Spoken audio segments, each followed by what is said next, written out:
आज हम लोग पढ़ने वाले हैं क्वाड्रेटिक इक्वेशन। ठीक है। तो क्वाड्रेटिक में अभी सबसे पहले हम लोग जान लें कि पोलिनोमियल क्या है। ठीक है ना। पोलिनोमियल ये क्या होता है। ठीक है। सबसे पहले इसको जान लें। तो हमारा पी ऑफ एक्स का कोई भी टर्म जो कि वेरिएबल हमारा एक्स होगा और कांस्टेंट के साथ उसका कॉम्बिनेशन होगा, लेकिन उसके जो पावर होंगे ना, वो पावर नॉन नेगेटिव और नॉन फ्रैक्शनल होने चाहिए। लाइक अगर हमारे पास कोई फॉर्म है A0 प्लस A1 x और इसके आगे बढ़िए A2 x² dot dot dot AN x⁴n, इस फॉर्म का होता है। ठीक है। अब अगर मेरे पास जो भी पोलिनोमियल मिल रहा वो अगर इस फॉर्म का बना कि उसका हाईएस्ट पावर 2 हो, हाँ, तो वो हो जाएगा क्वाड्रेटिक। और अगर इसका हाईएस्ट पावर एक ही हो, like x+1 equal to something, like 4 हमने कर दिया, तो जहाँ इक्वल मिल गया वो तो इक्वेशन बन गया, यहाँ इक्वल नहीं है इसलिए ये क्या है, पोलिनोमियल। ठीक है। तो यहाँ पे पावर क्या दिख रहा, x+1। अगर मैंने यही लिखा तो इसमें x का या वेरिएबल का हाईएस्ट पावर क्या मिल रहा, 1, है ना। तो जब इसका पावर 1 मिल रहा तो इसको क्या बोलेंगे, लीनियर पोलिनोमियल। क्या बोलेंगे, लीनियर पोलिनोमियल। ये बात क्लियर है। अब अगर इसका पावर 2 है ना, का पावर, इस पोलिनोमियल का पावर 2 है तो इसको क्या बोलेंगे, क्वाड्रेटिक। क्या होगा, क्वाड्रेटिक। ठीक है ना। ये क्वाड्रेटिक पोलिनोमियल है। अगर इसका हाईएस्ट पावर 3 मिला तो वो क्यूबिक पोलिनोमियल होगा, है ना। हाईएस्ट पावर लाइक अगर मेरे पास ax⁴ plus bx² plus cx and d अगर इस टाइप का मिल रहा तो हाईएस्ट पावर हमें क्या मिल रहा है, 3। तो ये क्या हो जाएगा, क्यूबिक पोलिनोमियल। ठीक है। क्या होगा ये, क्यूबिक पोलिनोमियल। ठीक है ना।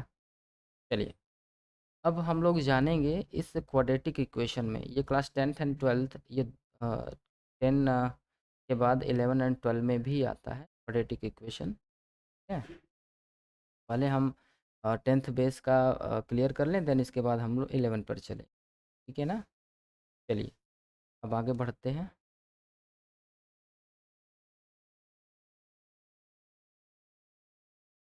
थोड़ा सा मुझे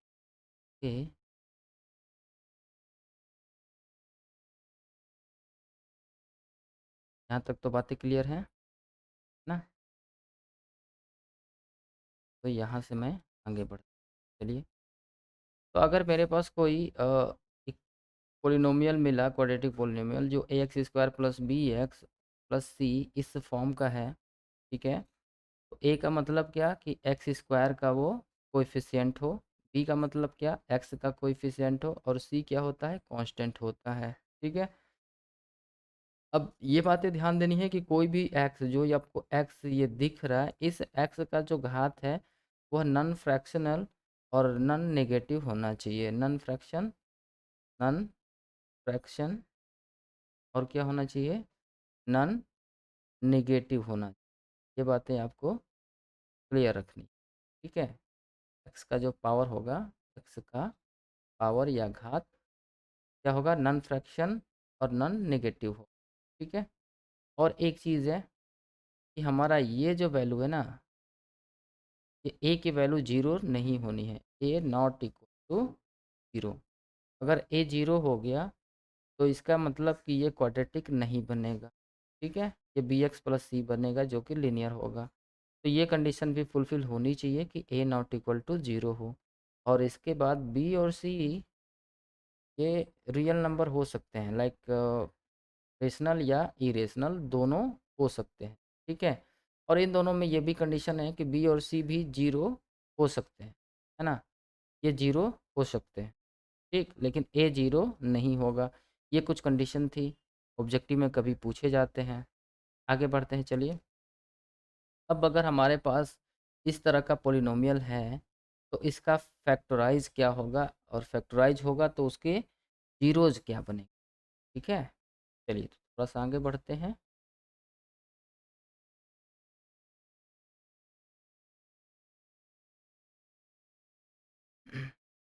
अब इसके बाद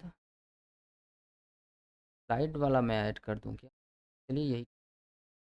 तो अगर मेरे पास कोई इक्वेशन है a x square plus b x plus c, ठीक है, इक्वल टू ज़ीरो।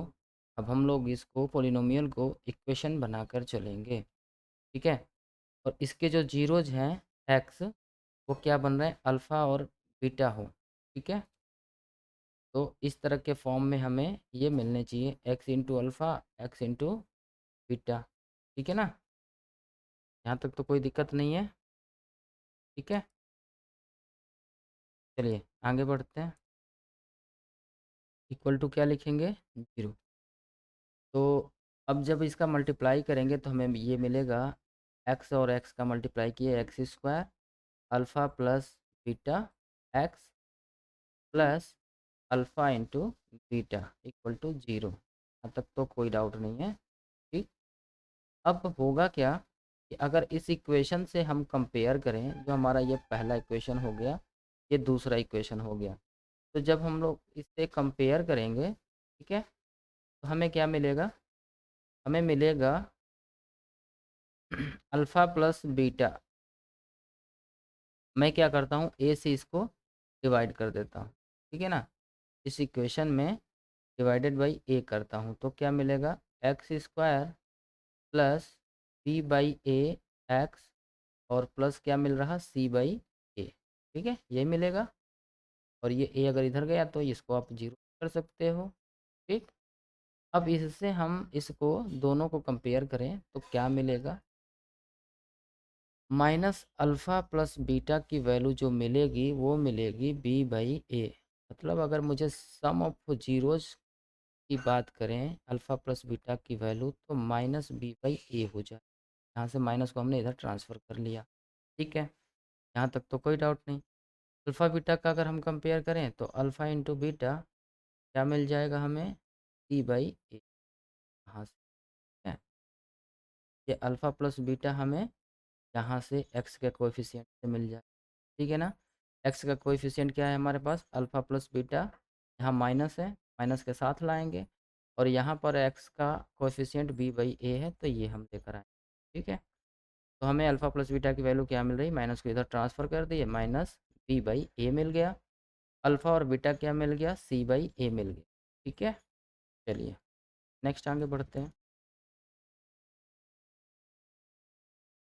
उसके बाद हमें ये भी जानना है कि ये जो हमने अभी फिर से मैं दिखा देता हूँ, ये जो हमने वैल्यू लिखी थी यहाँ पर अल्फ़ा, एक्स माइनस अल्फ़ा और एक्स माइनस बीटा, ये जो दोनों है ना, ये क्या है, ये फैक्टर है।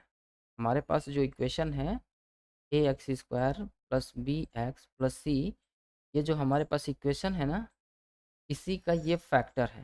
ठीक है, मतलब एक्स माइनस अल्फ़ा से अगर इसको हम डिवाइड करें तो ये टोटली डिवाइड होगा, या फिर एक्स माइनस बीटा से भी करें तो भी, मतलब दोनों से डिवाइड करें तो हमें इसकी वैल्यू क्या मिलनी चाहिए, वन मिलनी चाहिए।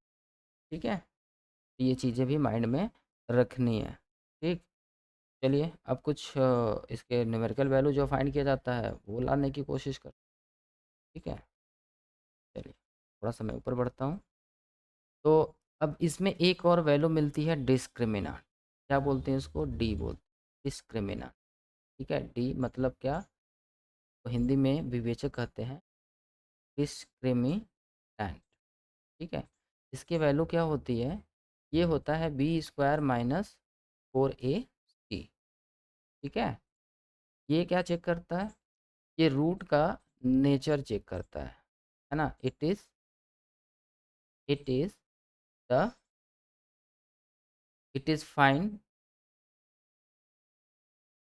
आप ऐसे लिखिए, ये क्या करता है, it is the checker of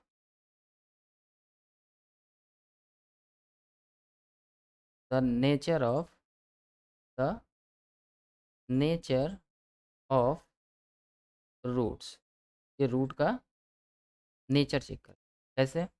चलिए देख लेते हैं।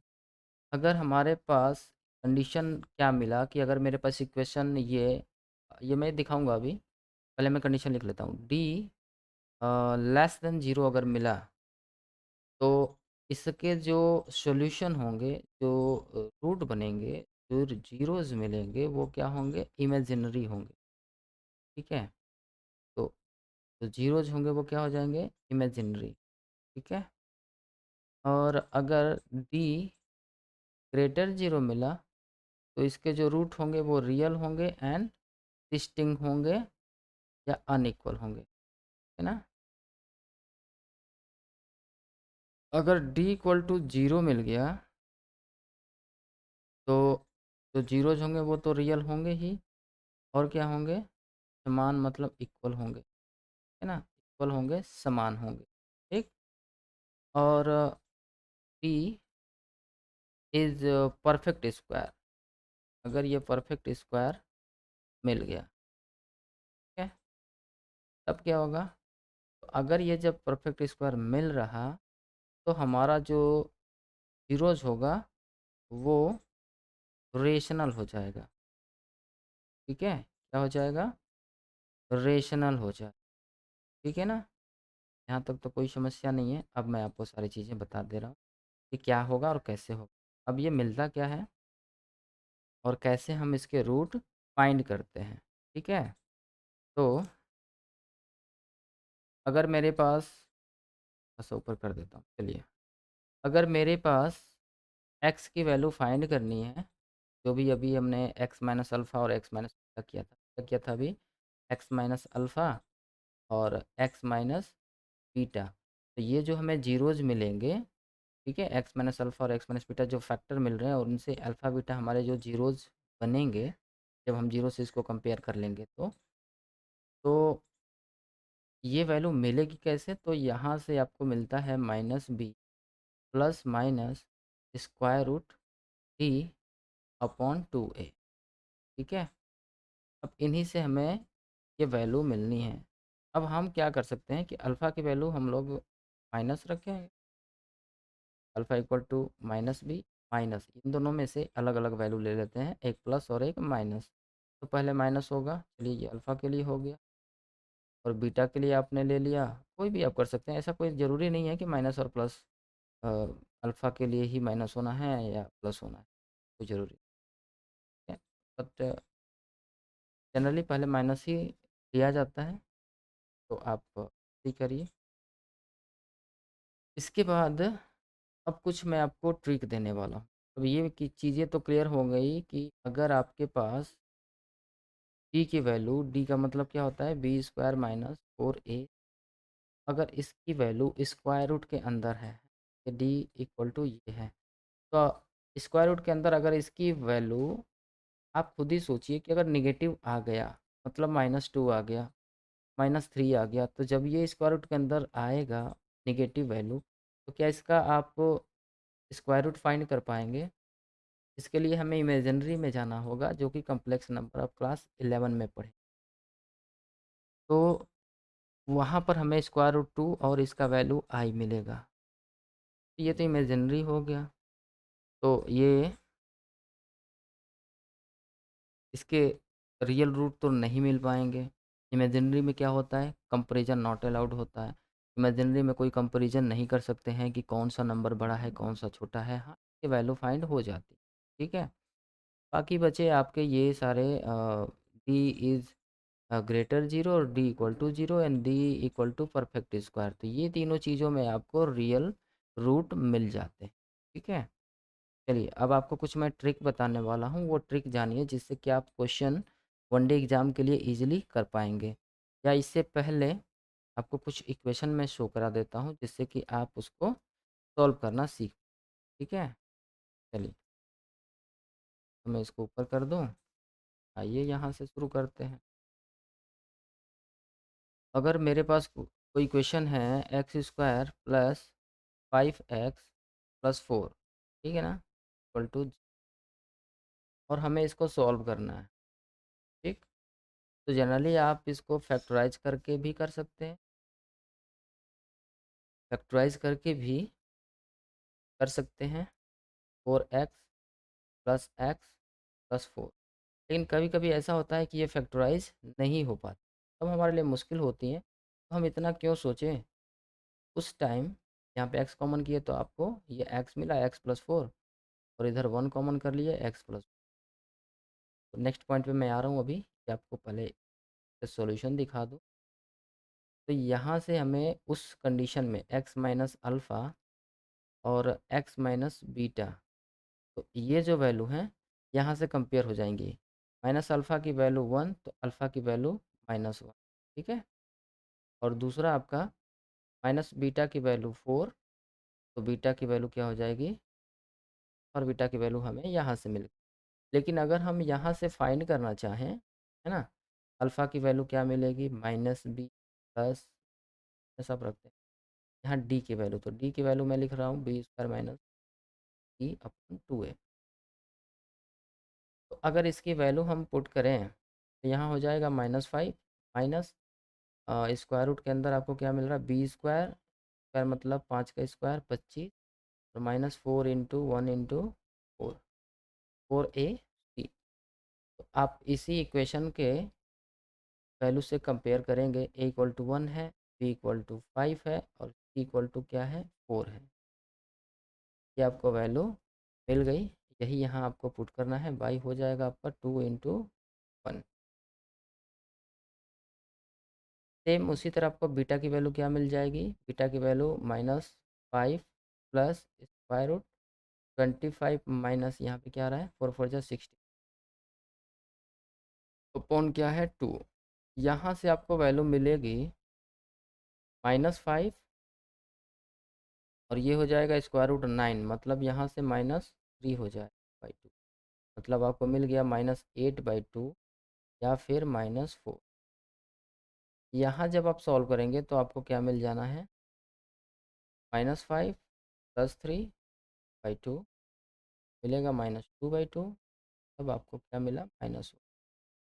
अल्फ़ा और बीटा की वैल्यू जो यहाँ -4 और -1 मिल रही है, सेम उसी तरह आपको यहाँ भी मिल जाएंगे। मैंने आपको पहले ही बोला था, ये जो वैल्यू है अल्फ़ा और बीटा का, ये कोई भी आप पुट कर सकते हैं, मिल सकता है, ठीक है ना। आप पहले x+4 लिख लीजिए, x+1 बाद में लिखिए, और ये कंपेयर कर लीजिए, है। तीसरा बातें आपको समझ में आ गई होंगी। एक और बात ये समझ में आई होगी कि आपको अगर इस डी की वैल्यू 9 मिल रही है और ये पॉजिटिव है, तो 9 मिलने का मतलब क्या, परफेक्ट स्क्वायर। और अगर परफेक्ट स्क्वायर है तो ये जो वैल्यू मिलेगा वो क्या मिलेगा, रेशनल मिलेगा, ठीक है। यहाँ तक क्लियर है। चलिए, अब मैं आपको कुछ ट्रिक देने वाला हूँ, वो ट्रिक इम्पोर्टेंट होता है, ठीक है, वो जानने की कोशिश कर। तो पहला नंबर है, मैं कम से कम आपको 10-15 ट्रिक दे देता हूँ जिससे कि आप इजीली क्वेश्चन सॉल्व कर पाएँ। पहला ट्रिक है आपका कि अगर हमारे पास a x square plus b x plus c equal to 0 type का हमारे पास क्वाड्रेटिक है, और इसमें a plus b plus c equal to 0 मिल जाए, तो जो हमारे जीरोज होंगे, जो रूट्स होंगे, वो क्या हो जाएंगे, तब जो जीरोज होंगे वो 1 होगा और सी बाई ए होगा, ठीक है। यही दो हमारे पास रूट होंगे, ठीक है। दूसरा क्या है, दूसरा अगर हम ऐसा करें, if a minus b plus c अगर करें और तब हमें 0 मिल जाए, ठीक है, जैसा कि अभी हमारे पास जो पहला वाला अभी ऊपर जो हमने किया वो था, तो उस कंडीशन में हमारे पास -1 और -c/a के रूट मिलेंगे। लाइक हमारे पास अभी था ना, x² plus 5x plus 4 equal to 0, यही था अभी ऊपर हमने जो सॉल्व किया।